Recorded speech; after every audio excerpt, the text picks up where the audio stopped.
আসসালামু আলাইকুম রহমতুল্লাহ। আজকে আমরা পাইথনের 23তম ক্লাসে চলে আসছি। তো ওয়ান ডাইমেনশন অ্যারের এক্সটেন্ড মেথড নিয়ে আজকে আমরা মূলত কথা বলবো। তো এক্সটেন্ড মেথডের কাজটা আসলে কি? এক্সটেন্ড দিয়ে আমরা আসলে কি বুঝি? মানে বর্ধিত করা, অ্যাড করা, তাই না? তো আমরা যদি একটু প্র্যাকটিক্যাল এক্সাম্পল দেখি তাহলে বুঝতে পারবো। তো অ্যাজ ইউজুয়াল আগের মতোই আমরা জাস্ট যা মডিউলস, অ্যারে মডিউলস নেওয়ার নিয়েছি এবং একটা ভেরিয়েবল নিয়েছি এবং কিছু এলিমেন্টস নিয়েছি বা ভ্যালু নিয়েছি এবং আরেকটা ভেরিয়েবল ARR নিয়েছি এবং অ্যারেকে কল করে এর ভেতরে আরও কিছু অ্যাডিশনাল ভ্যালু আমরা নিয়েছি। একদম এই যে কনভেনশনটা, এই যে স্টাইলটা, এই যে রুলটা এইভাবে করে আমাকে যুক্ত করতে হবে যদি আমি কোনো কিছু যুক্ত করতে চাই, এক্সটেন্ড করতে চাই। আমার 105 পর্যন্ত আছে, আমি যদি 106, 108, 109 এভাবে করে অ্যাড করতে চাই তাহলে আমাকে এই ফরম্যাটেই আমাকে ভ্যারিয়েবলের মাধ্যমে বা ভ্যারিয়েবলের ভেতরে রাখতে হবে। আচ্ছা, যাই হোক, এই পার্টটুকু গেল। আপাতত এটাকে আমরা ভুলে যাই। তো আমরা পরবর্তী স্টেপে যাই। আমরা যেহেতু ওয়াইল লুপ নিয়ে কাজ করব, আমরা লেন্থটা নিয়ে নিলাম, তারপরে ইনিশিয়াল ভ্যালুটা নিয়ে নিলাম 0। যেহেতু ইন্ডেক্সিং আমাদের 0 হবে তাই আমরা 0 থেকে নিয়ে নিলাম। তারপরে ওয়াইল লুপকে কল দিলাম, একটা কন্ডিশন দিলাম। অ্যাজ ইউজুয়াল আগের যেই আমরা প্রিভিয়াস ক্লাসগুলোতে যেভাবে করেছি, জাস্ট ইনক্রিমেন্ট করে আমরা আমাদের যে ভ্যারিয়েবলগুলো সেগুলো একটু যে ভ্যালুগুলো, ভ্যারিয়েবলের ভিতরে যে ভ্যালুগুলো আছে এগুলো জাস্ট একটু চেক করে নিলাম।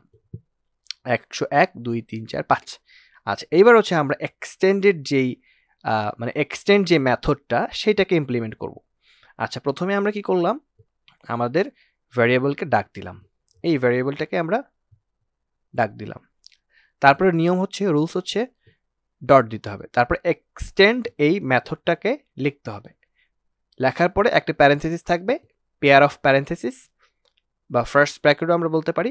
ফার্স্ট ব্র্যাকেটের ভেতরে আমরা ARR এই ভ্যারিয়েবলকে অ্যাসাইন করব। দেখেন এই যে, তো এটার ভেতরে যে কয়টা ভ্যালু আছে ও এই এক্সটেন্ড মেথডের মাধ্যমে ও কি করবে, এই যতগুলো ভ্যালু আছে এগুলোর সাথে যোগ করে দেবে কাকে কাকে, 107, 108 এবং 109। তো ও কিন্তু যোগ করে দিছে, ও কিন্তু এখানে অলরেডি যোগ করছে, মানে বর্ধিত করছে। এখন করছে কিনা সেই বিষয়টা বুঝতে গেলে প্রথমে আমাকে একটা ভ্যারিয়েবলের লেন্থ জানতে হবে, মানে এক্সটেন্ডেড বা আপডেটেড যে ভ্যারিয়েবল, মানে STU রোলের যে আপডেটেড ভ্যারিয়েবল, আপডেটেড যে ভ্যালুগুলা, সেই ভ্যালুগুলো কতগুলো এলিমেন্টস আছে সেটা আমার জানতে হবে লেন্থের মাধ্যমে। আচ্ছা, এনের ভিতরে সে লেন্থটা আছে। তো কতগুলো আছে এখানে? আমাদের এখানে 3টা আর এখানে 5টা, 3 আর 5 8টা, তো 8 এখানে 8 হবে। আচ্ছা, ইনিশিয়াল ভ্যালু হিসেবে আমি 0 নিচ্ছি, যেহেতু আমার ইন্ডেক্সিং 0 থেকে হবে। ওয়াইল লুপ নিলাম, জাস্ট প্রিন্ট করে আমরা জাস্ট দেখবো যে 8টা ভ্যালু আছে কিনা। After extend, array after extend, দেখেন আমাদের 101, 102, 103, 104, তারপর কিন্তু রেসপেক্টিভলি 107, 108 ভ্যালুগুলো কিন্তু এক্সটেন্ড হয়ে গেছে, যুক্ত হয়ে গেছে। সো আমার মনে হয় আপনারা বুঝতে পারতেছেন বিষয়টা। তো আপনারা বাসায় এইগুলো একটু প্র্যাকটিস করবেন ডিফারেন্ট ভ্যালু দিয়ে, তাহলে ইনশাল্লাহ বুঝতে পারবেন। আশা করি প্রবলেম হবে না।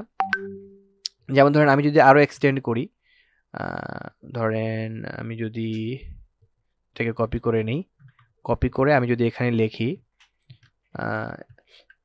ARR1, হ্যাঁ, লেখার পর এখানে যদি আমি লিখি ধরেন কত লেখা যায়,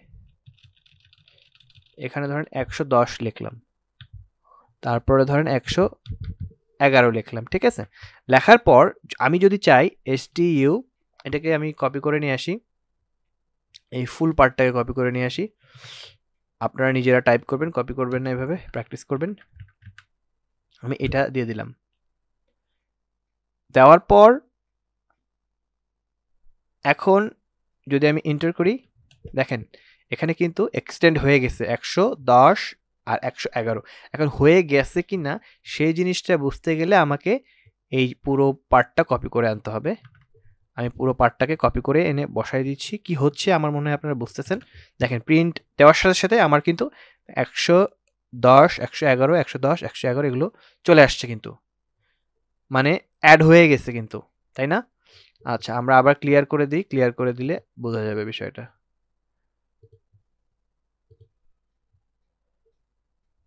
দিলাম প্রথমে 105, তারপর এক্সটেন্ড করার পর 109, তারপরে আমরা এক্সটেন্ড করলাম, দেখেন 109, 110, 111, ঠিক আছে না? এখন কিন্তু ঠিক আছে। তো আজকের মতো এই পর্যন্ত, ভালো থাকবেন। আসসালামু আলাইকুম।